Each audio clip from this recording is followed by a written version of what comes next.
So I'm down here at just about the southern end of the farm. There are a couple more little fields to the south there, and then the first big field to my north, and then most of the farm fields out to the north here. So most of what these fields are used for is growing vegetables, but I have tried to switch some over to perennials. And so this is the first big effort to that end. These are blueberries. I don't know why I'm not getting a good focus here. The sun's pretty bright right now. Anyway, got some pretty decent growth on them. What I wanted to share now though is the story of these blueberries and a cautionary tale, if you will. You see, I think a real blueberry grower would probably not be super impressed with that growth. And some of them did better. This one, for example, should have some fruit next year. These are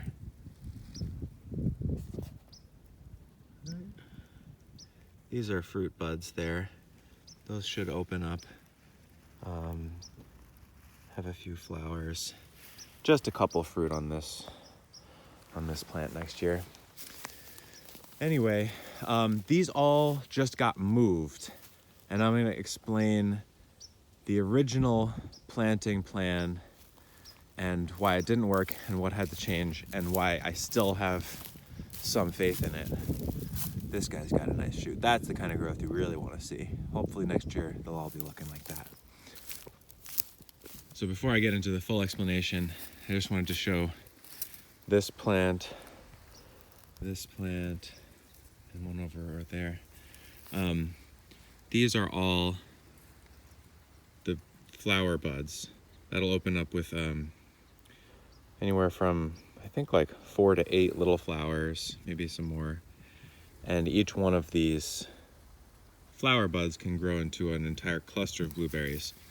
Now these little plants here are pretty tall. You can see those red shoots are all from last year. And I took these from a marsh near my parents' cabin, planted them here just to see how blueberries would grow in this muck. And they were pretty much this tall when I put them here. They grew a little bit. They had almost no roots on them. These were growing in tussock grasses. So these were in an actual perennially inundated swamp, which basically had big tufts of grass, which I think are actually sedges, and the odd red maple here and there, and some high bush blueberries.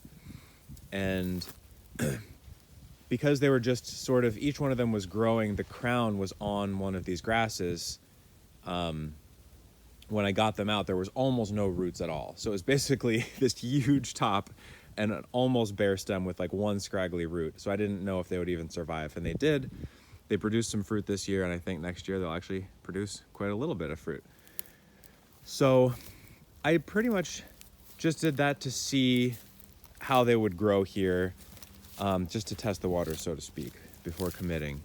And so I also did some soil tests, and I'll share with you what they all revealed when I go over to the site where I initially planted these last year and explain what the process was like. So, believe it or not, this weedy mess is the same field that I will show a couple pictures of here while I was planting.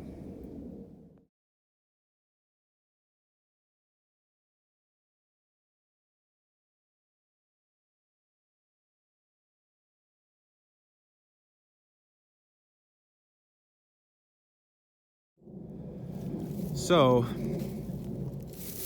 what happened here was I wanted to plant garlic, and as you can see, the field was prepared, the beds were marked, garlic was planted like a normal crop, and then the beds were mulched with an enormous amount of hay. And what I did the next spring was to plant the blueberry plants into this. I figured we've got fertilized and mulched space, and everything should be really well taken care of. And the idea was that because I wanted to mulch the garlic would be the gateway crop to perennializing the field. And so I would get my full annual return off the garlic this year and be getting this perennial crop growing in the same year, so I would be overlapping benefits. And the whole idea was that I wouldn't lose an entire year of just planting the blueberry plants, maintaining them, and harvesting nothing out of that field. So that was the idea. And I feel like in so many instances like this one, it could have worked, but it didn't. And so the first and most overwhelmingly large problem was the water from last year. Basically, we had a series of storms of 4 to 5 to 6 inches that were pretty close to each other, and there was nothing we could do in this field. We couldn't access it. The walkways were filled up with water for literally a couple weeks, and everything was just inundated. And then this is actually not the hay left over from last year. The hay is gone. It's kind of shocking, in fact. This is all like worm castings now. And what this is, instead of hay, is actually yellow nutsedge hay that grew here last year. So this soil is absolutely, not even, oh, there's one. I'll just show you what the nutlets look like. It's absolutely full of these propagules of yellow nutsedge. Now, that's pretty tiny. This is a superfood. It's also known as chufa in Spain, or tiger nut. It's very high protein, super high quality food, but all the cultivars are much bigger. This is about, it does taste a little bit like a nut. People also call it nutgrass, yellow nutgrass. There's also purple nutgrass. It's not grass, actually. It's in fact a sedge. But anyway, the point is, I'm just giving that as background because anytime I say I have yellow nutsedge, I'll invariably get the advice that that's a great crop. And it's just not a crop. The nutlets are way too small to be useful. Turkeys like it, but there's no way to harvest it, unfortunately. So nutsedge doesn't care if it's wet.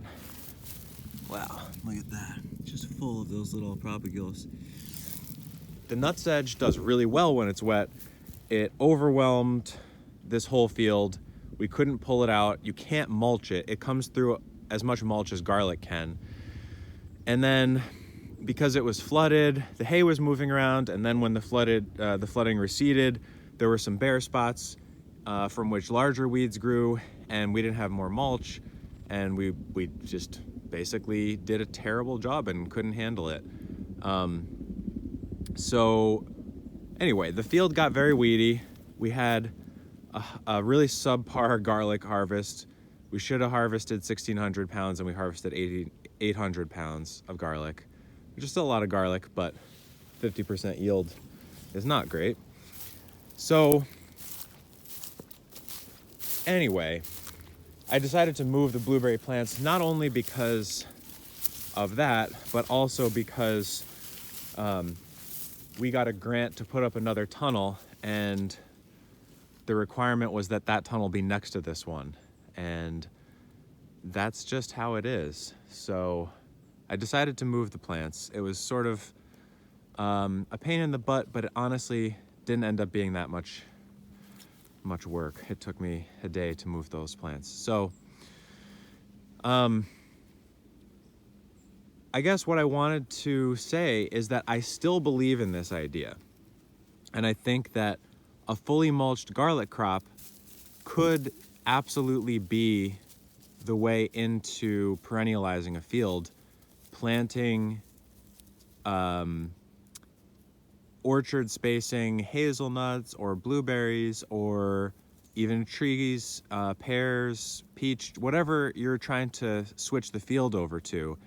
I think doing, if you're gonna till the field, tilling, planting garlic, mulching, and then planting the trees, I still think that could be a really nice way of transitioning the field. And I don't know what the next time is that I'm gonna try that. And so I just wanted to throw that idea out there for people who do, a significant size garlic planting, and who are looking to try to transition some area to perennials or orchards. I just wanted to throw that idea out there and see if someone else could maybe replicate that, or maybe somebody already has and has either good or bad news to share about it. So now onto some details about the blueberry planting and the flow here. So first of all, this tunnel behind me here, this is tomatoes for our farmers markets. Generally, we put 500-600 tomatoes in here and some greens. And we've got permanent landscape fabric that we do take up every year and do some amendments in the soil and then put it back down for the season. Not all the tunnels have that. We've done wood chip and other living mulches, but for the tomatoes, the reusable landscape fabric has been a real win for us at this scale. The tomato refuse or crop residue is from now on going to come out of the tunnel and then go on as mulch onto these beds. Won't provide enough mulch, but it'll provide some. The ditch banks will also provide mulch. And the goal here being that the first year I might bring in some mulch, but other than that, I'm hoping to grow all the mulch that we need between the rows and harvest from the ditch banks and from the high tunnel. And then, the ditch banks go all the way down to that end of the tunnel and down to that end of the field. So we should be able to get quite a bit of organic material to mulch these blueberries with.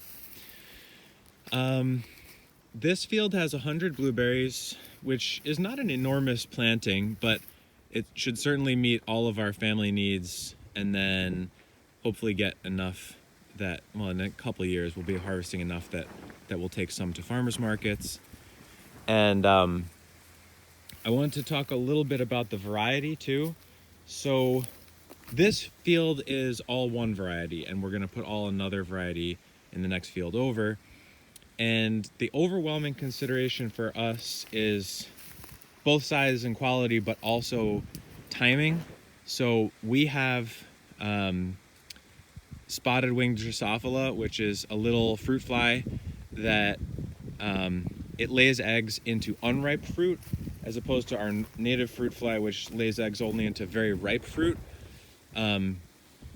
Basically what happens is that with later maturing varieties, anything sort of beyond mid-July or late July, the spotted wing numbers get so high at that point that they take fruit from unripe all the way to just like vinegar rotten really quick. Sometimes it's just almost never gets actually ripe. It just goes from one to the other right away.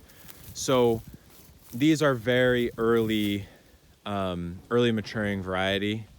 This is Duke, and the other one is Hannah's Choice. And basically, there are lots of high bush blueberries that are cut out for the north that mature much later in the season. And I'm not even going to try to grow any of them because of those fruit flies, because we're not going to do anything to control the fruit flies. So I better just avoid that problem by timing. So those are the considerations for the planting. The spacing is 8 feet between rows, 5 feet between plants. I probably will put a bunch of other stuff in between the plants. This year I'll probably do like maybe 8 to 10 black currant cuttings between each plant, and maybe some comfrey in the row, so that the row stays really well mulched, and then I can just come mow or scythe on the side and flip that material onto the beds to keep them mulched out. So this is a rather simple planting for a large area, but it'll allow me to come in and keep it much cleaner than I did in the garlic planting. So it will have that added advantage, which is if the weeds do start to really get out of control in this field, it's just a matter of me coming in and mowing in between, which is much easier than bringing in mulch and trying to mulch the ground out and trying to grow a crop. So there are always pluses and minuses when you try to stack a lot of functions in one field. The worst case scenario for weeds in this field, like I said, could be dealt with very quickly with the mower. So that's actually of real value once you get into July and you have a million things to do and all the weeds are growing, way faster than you can keep up with. Being a little bit more wasteful with space and just having a lot of mowable area, you may be setting yourself up for a little bit more mowing, but on the other hand, I'll be able to keep these berries much cleaner, I'll be much more certain that I can keep them clean.